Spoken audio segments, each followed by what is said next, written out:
अस्सलाम वालेकुम क्लास। इस लेक्चर से मैं नेक्स्ट टॉपिक स्टार्ट करा रही हूँ। पहले हम कवर करेंगे मॉडल मशीन, उसके बाद मैं आप लोगों को कराऊंगी asymptotic notations. Basically frequency count method originate ही मॉडल मशीन से होता है। मैंने प्रैक्टिस कराने के लिए थोड़ा सा आप लोगों को आइडिया हो जाए, उसको हमने स्टार्ट पहले कर लिया था, सही है। तो लास्ट टाइम हमने कंक्लूड कहाँ किया था कि हम डिसाइड कैसे करते हैं कि कौन सा एल्गोरिदम एफिशिएंट है। हमने ये कवर किया था कि complexity is a parameter in order to for determining efficiency of any algorithm. Complexity के लिए हमारे पास दो कैटेगरीज थी, या तो किसी भी एल्गोरिदम के लिए एनालिसिस ऑफ टाइम कॉम्प्लेक्सिटी के लिहाज से कर रहे हो या स्पेस कॉम्प्लेक्सिटी के लिहाज से कर रहे हो। जब आप टाइम कॉम्प्लेक्सिटी के लिहाज से कर रहे हैं तो आप डिफरेंट एल्गोरिदम्स को टाइम कॉम्प्लेक्सिटी के साथ कंपेयर कर रहे हो, और जो टाइम कॉम्प्लेक्सिटी जिसकी सबसे कम है वो आपके लिए एल्गोरिदम जो है वो एफिशिएंट है, या कंपैरेटिवली जितने भी कंपैरिजंस एल्गोरिदम्स के साथ आपने किए वो उनसे एफिशिएंट है। जिस तरह से लास्ट टाइम मैंने एक्सप्लेन किया था कि अगर एक प्रॉब्लम है उसके लिए आपने 3 एल्गोरिदम्स डिज़ाइन किए, एक की complexity T of N equals to N है, दूसरे की एन स्क्वायर, थर्ड की एन क्यूब, तो इनमें सबसे एफिशिएंट टाइम कॉम्प्लेक्सिटी के लिहाज से कौन सा है? एन। एन का क्या मतलब था कि जितना साइज़ ऑफ प्रोग्राम यानी एन बढ़ेगा उतना ही जो है वो आपका टाइम बढ़ेगा। टाइम कॉम्प्लेक्सिटी का क्या मतलब है कि एल्गोरिदम एग्जीक्यूट करने में, रन करने में वक्त कितना लगा रहा है with respect to that size of the input. चूँकि आप डिफरेंट इनपुट्स के लिए चेक कर रहे हो, different size of the program के लिए प्रोपोर्शनली चेक कर रहे हो टाइम कितना लग रहा है, तो it is basically rate of growth of time with respect to the size of input. या इसको मैं ऐसे ही सिंपल रख के चलूँ कि मेरा एल्गोरिदम टाइम कितना लगा रहा है एग्जीक्यूट करने में, तो वो हमने देखा, हमने किस तरह से निकाला frequency count method. For example 6n square plus 5 units of time लगा रहा है, तो ये हमने एक्सप्रेशन निकाल लिया था फ्रीक्वेंसी काउंट मेथड से। क्या ये एनालिसिस, यानी जब आप ये एनालिसिस कर रहे हैं, ये एक्सप्रेशन आपने काउंट कर लिया एनालिसिस करते वक्त डिज़ाइन फेज़ के अंदर, तो क्या ये टाइम इनपुट के अलावा भी किसी चीज़ के ऊपर, किसी और फैक्टर्स के ऊपर डिपेंड कर रहा है? जैसे आप कहते हो कि ये एल्गोरिदम इवेंचुअली जाके डिफरेंट प्लेटफॉर्म्स के ऊपर रन करेगा, तो ये एल्गोरिदम में एनालिसिस कर रहा हूँ for certain input size 2.3 gigahertz Intel core के लिए, 4 GB मेमोरी के लिए, सर्टन ब्रांड ऑफ कंपाइलर के लिए, डिस्क स्पीड कितनी है, रीड राइट मेमोरी की स्पीड कितनी है। यानी ये चीज़ें इनपुट के अलावा जो मैंने आप लोगों को बताई, these are the implementation details. तो क्या आप एनालिसिस करते वक्त इनपुट के अलावा जो इम्प्लीमेंटेशन डिटेल्स हैं उनको भी कंसिडर करते हैं? एक बात अगर आप कंसिडर करते हैं, और फॉर एग्जांपल यू से कि इस एनालिसिस करते वक्त आपके पास 3-4 एल्गोरिदम्स हैं जिनकी टाइम कॉम्प्लेक्सिटी डिफरेंट है। फॉर एग्जांपल एक की T of N equals to N है, तो एन आने का मतलब ये है कि फॉर सर्टन इनपुट साइज़ वो टाइम कॉम्प्लेक्सिटी सिर्फ इसी इनपुट और इसी प्लेटफॉर्म और इसी इम्प्लीमेंटेशन डिटेल्स के साथ आई है। अब अगर आप प्लेटफॉर्म चेंज कर दो, इनपुट सेम है, तो आपकी इम्प्लीमेंटेशन डिटेल्स डिफरेंट होने की वजह से आपकी टाइम कॉम्प्लेक्सिटी डिफरेंट हो जाती है। तो मुझे बताएं कि आप अब सर्टन जो आपके पास एल्गोरिदम्स हैं उनको कंपेयर कैसे करेंगे कि ये मेरा इतने इनपुट के लिए चल रहा है, फ़लाँ सिस्टम्स पे चल रहा है, कितने मुख्तलिफ सिस्टम्स पे चल सकता है, तो मैं अब एनालिसिस करके बताऊं कि इनमें से कौन सा बेहतर है? नहीं, you can not do that. What you can do is कि हम चाहते हैं कि हम जितना भी what is the time taken by an algorithm, हम चाहते हैं कि with respect to input time आपका टाइम कितना बढ़ रहा है। जब आप एनालाइज कर रहे हैं तो आप चाहते हैं कि आप इम्प्लीमेंटेशन डिटेल्स कंसिडर ना करो। ये मैं एक रीज़न बता चुकी हूँ क्यों, क्योंकि जो भी आप एनालिसिस करोगे वो वैलिड है सिर्फ उसी प्लेटफॉर्म, उसी इम्प्लीमेंटेशन डिटेल, उसी इनपुट के लिए, ठीक है।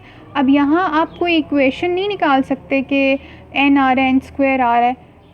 क्यों? क्योंकि आपकी इम्प्लीमेंटेशन डिटेल्स डिफरेंट है, सिर्फ उसी प्लेटफॉर्म के लिए आपके पास वो टाइम कॉम्प्लेक्सिटी आ रही है। तो आप क्या करते हैं, आप इम्प्लीमेंटेशन डिटेल्स को कंसिडर नहीं करते. You always calculate the running time of an algorithm with respect to the size. You always calculate the time complexity with respect to the input. Input कितनी है, time complexity कितना है. इस तरह से आप बेसिकली एक फंक्शन, एक एक्सप्रेशन कैलकुलेट कर लेते हो that tells the rate of growth of time with respect to the size of input. ठीक है, अब हमने सिर्फ साइज़ ऑफ प्रोग्राम इनपुट और टाइम के लिहाज से देखना है. ये काम करने के लिए आप एक मॉडल मशीन डिज़ाइन करते हैं. This is a standard actually.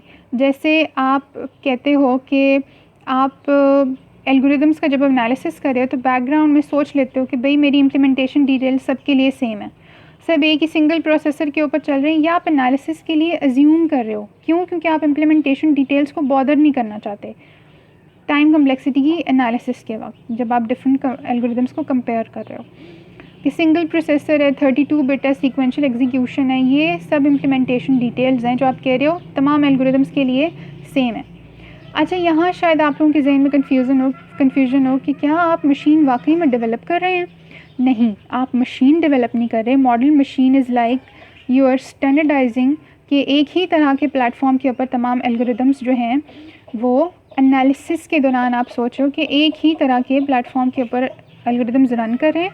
अब मेरा मकसद सिर्फ ये है कि मेरा टाइम के लिहाज से इनपुट के लिहाज से टाइम कितना बढ़ा है. Now you are ignoring the implementation details. और वही रेपिटेशन, ये 1 यूनिट ऑफ टाइम अरिथमेटिक के लिए लगेगा, 1 यूनिट ऑफ टाइम लॉजिकल के लिए लगेगा, 1 unit of time assignment, return और इंडेक्सिंग के लिए लगेगा. And all the other costs are negligible. ठीक है, सो हम क्या कर रहे हैं, एनालाइजिंग टाइम कम्प्लेक्सिटी में इनपुट और टाइम टेकन को देख रहे हैं, इम्प्लीमेंटेशन डिटेल्स को इग्नोर कर रहे हैं और स्टैंडर्डाइज कर रहे हैं. ये इम्प्लीमेंटेशन सबके लिए कॉमन है, बस अब हमने ये देखना है कि हमारा फ्रीक्वेंसी काउंट मेथड के थ्रू एक्सप्रेशन क्या आता है. That's it. But I want to add one more point कि देखो एनालिसिस हो गया. अब आपने जो भी एल्गोरिदम आपको लगा था कि बेस्ट है, आपने उसको चूज़ कर लिया. अब इम्प्लीमेंटेशन फेज़ के ऊपर आ गए और आपने कोडिंग स्टार्ट कर दी. अब जब आप उसको किसी एल्गोरिदम को किसी स्पेसिफिक प्रोग्रामिंग लैंग्वेज में ट्रांसलेट कर चुके हो तो वो वेरियस प्लेटफॉर्म्स पे रन करेगी, है ना. जब अब वो algorithm it will eventually vary from platform to platform. ठीक है, यानी इवेंचुअली जब टी ऑफ एन एक्चुअली में जब आप कैलकुलेट कर रहे हैं तो वो चूँकि उस एल्गोरिदम ने डिफरेंट प्लेटफॉर्म्स पे रन करना है और जिस तरह से आप platform, hardware, software specifications change कर रहे हैं, ब्रांड ऑफ कंपाइलर चेंज कर रहे हैं, read write memory, disk space, disk speed, ये सारा फैक्टर्स जैसे जैसे ये इम्प्लीमेंटेशन डिटेल्स हैं. तो जैसे जैसे implementation details from one system to other system vary करेंगी उतना ही अब टाइम कम्प्लेक्सिटी के ऊपर वैसे ही डिफरेंट फ़र्क पड़ेगा. आपके पास टाइम कम्प्लेक्सिटी डिफरेंट आएगी, लेकिन कितनी डिफरेंट आएगी ये मैं इतनी बार काट चुकी हूँ, शायद आप लोगों को नज़र आए या ना आए. अच्छा, फॉर एग्ज़ाम्पल इतनी डिफरेंट आती है. यानी आपके पास एक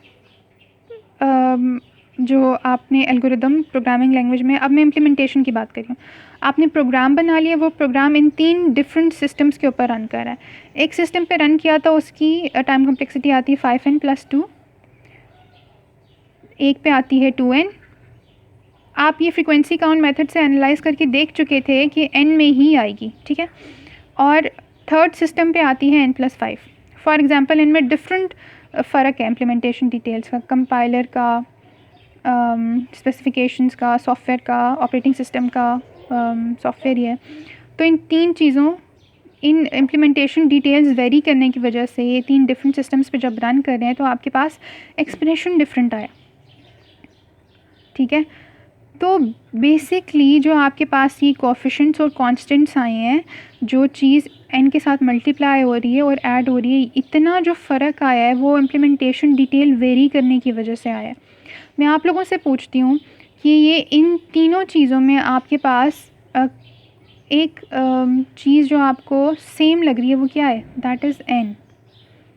यानी चाहे आप जितने भी सिस्टम्स के ऊपर रन कर लो, rate of growth of time with respect to the size proportional है। यानी जितना साइज़ ऑफ इनपुट बढ़ा लो उतना ही टाइम बढ़ रहा है, चाहे आप जिस भी मशीन के ऊपर रन करो। तो ये जितना थोड़ा बहुत फ़र्क आ रहा है वो इम्प्लीमेंटेशन डिटेल्स डिफरेंट होने की वजह से फ़र्क आ रहा है। अब ऐसा कभी भी नहीं होगा कि n स्क्वायर बन जाएगा, n क्यूब बन जाएगा, नहीं। वो जो छोटी छोटी फैक्टर्स जो टाइम को मज़ीद इम्प्रूव कर रही हैं स्पीड की वजह से, प्रोसेसर स्पीड की वजह से, रीड राइट स्पीड की वजह से, वो इतना ही फैक्टर टाइम का इंक्रीज़ या डिक्रीज़ कर सकती हैं। ठीक है, n से कभी भी n स्क्वायर n क्यूब नहीं होगा। तो इवेंचुअली हम क्या करते हैं, हमने सिर्फ ये देखना है कि इनमें वेरिएबल क्या है। इन सब में वेरिएबल जो है वो n है। यानी जितना टाइम बढ़ रहा है, जितना साइज़ बढ़ रहा है, उतना ही टाइम बढ़ रहा है। आपको बज़ाहिर देखने में लगा होगा कि n+5 ये वाला प्लेटफॉर्म हमें टाइम कम्प्लेक्सिटी बेहतर देता है, but eventually they all are good, they all are equally good. क्यों? क्योंकि इन सब में हायर ऑर्डर टर्म या वेरिएबल जो है वो n है। यानी जितना टाइम उतना ही बढ़ेगा जितना साइज़ ऑफ इनपुट बढ़ रहा है। अगर आप इस तरह से एनालिसिस कर रहे हैं जहां आप कोएफिशिएंट्स और कांस्टेंट्स को इग्नोर करते हो और यूर ओनली कंसर्न्ड अबाउट कि वेरिएबल कौन सा है, तो उस एनालिसिस को आप कहते हो एसिम्प्टोटिक एनालिसिस।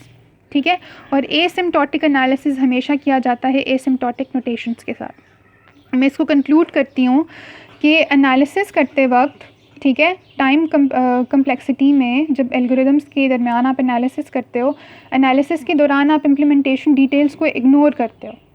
आप सिर्फ देखते हो कि इनपुट के लिहाज से आपका टाइम कितना लग रहा है, लेकिन इवेंचुअली जब वो प्रोग्राम जाके डिफरेंट सिस्टम्स पे रन करेगा तो टाइम का भी फ़र्क आएगा। तो अब आपके पास तरीका क्या है कि बजाय आप इन कोएफिशिएंट्स और कांस्टेंट्स को देखने के, आप देखो कि इनमें वेरिएबल कौन सा है। अगर इनमें वेरिएबल, आपने सिर्फ वेरिएबल के ऊपर गौर करना है, ठीक है, और कांस्टेंट्स और कोएफिशिएंट्स को इग्नोर कर देना है। अगर आप इस तरह से एनालिसिस कर रहे हैं जो कि डिफरेंट प्लेटफॉर्म्स पे रन करने का सलूशन ही ये निकलता है कि आप कांस्टेंट्स और कोएफिशिएंट्स को इग्नोर करो और जो वेरिएबल है उसके लिहाज से उसको देख के एल्गोरिदम्स को कंपेयर करो। अगर आप इस तरह से एनालिसिस कर रहे हैं तो that analysis is asymptotic analysis, और एसिम्प्टोटिक एनालिसिस किया जाता है एसिम्प्टोटिक नोटेशंस के साथ।